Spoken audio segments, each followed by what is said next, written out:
Cette vidéo est financée par vos dons et disponible sous licence Creative Commons. N'hésitez pas à la partager, la réutiliser, la modifier, bref, vous l'approprier en accord avec la licence. Bon visionnage!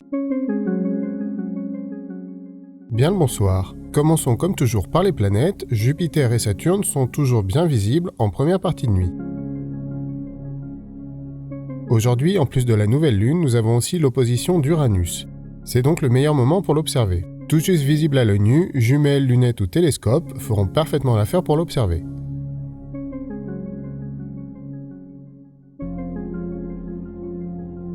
Vénus et Mercure sont visibles quant à elles peu après le coucher du Soleil. Comme toujours, la prudence est de mise en observant à proximité du Soleil, évidemment. Actuellement côte à côte, Vénus va lentement s'éloigner du Soleil alors que Mercure va vite s'en rapprocher pour passer au matin en seconde partie de mois.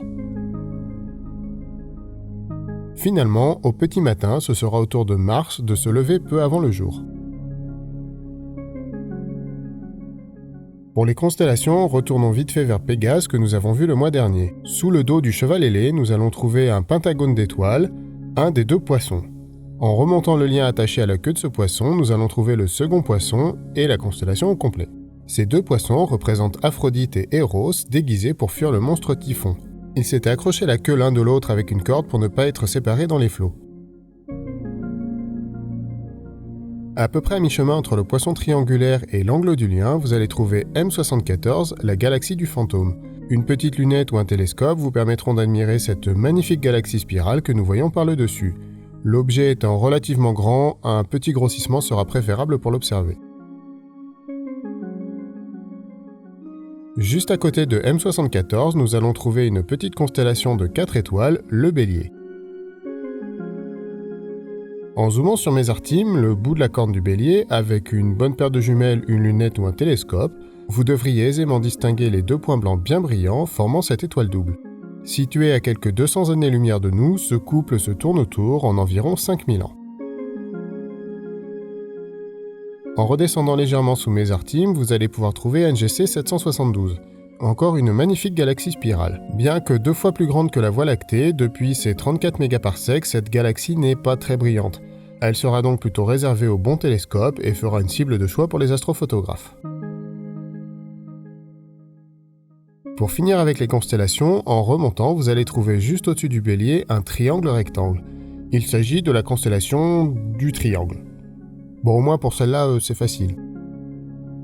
Il est à noter que cette constellation n'a aucun lien mythologique, juste sa forme. Les Grecs, ainsi que les Romains, l'avaient simplement appelée le delta, parce que sa forme ressemblait à la lettre delta. Voilà. À mi-chemin entre le triangle et le poisson de la même forme, vous allez facilement trouver M33, la galaxie du triangle. Troisième galaxie de notre groupe en termes de masse, après Andromède et la Voie lactée, cette galaxie est tout juste visible à l'œil nu dans un ciel pur. Jumelles, lunettes ou télescopes feront parfaitement l'affaire pour l'observer. Encore une fois, cette galaxie fera aussi une cible de choix pour les astrophotographes. Pour la Lune, je vous propose de trouver près du limbe ouest le cratère d'Aristarque. Ce cratère est particulièrement brillant et ne devrait pas poser trop de problèmes pour être trouvé. Une fois ce cratère trouvé, vous pourrez aussi facilement trouver juste à côté le cratère d'Hérodote.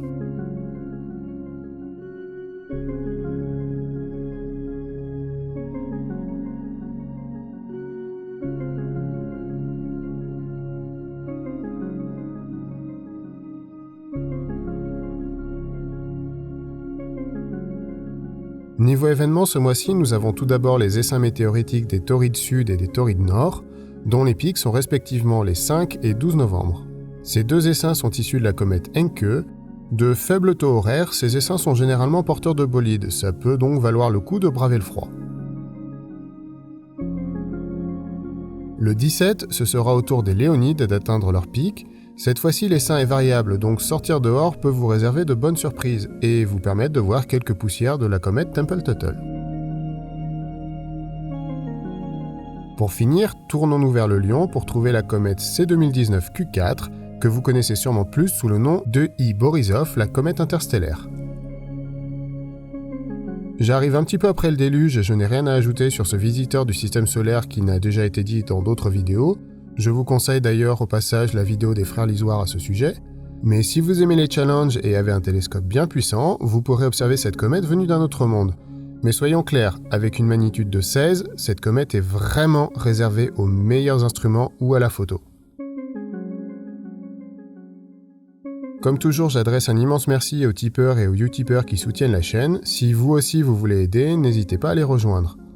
Et si cette vidéo vous a donné des idées d'observation, n'hésitez pas à le faire savoir avec un pouce, un commentaire et à partager l'info avec les autres. Pensez aussi à vous abonner avec la cloche si ce n'est pas déjà fait, si vous ne voulez pas rater les prochains lives Aurore. Sur ce, je vous souhaite une bonne nuit et je vous dis au mois prochain.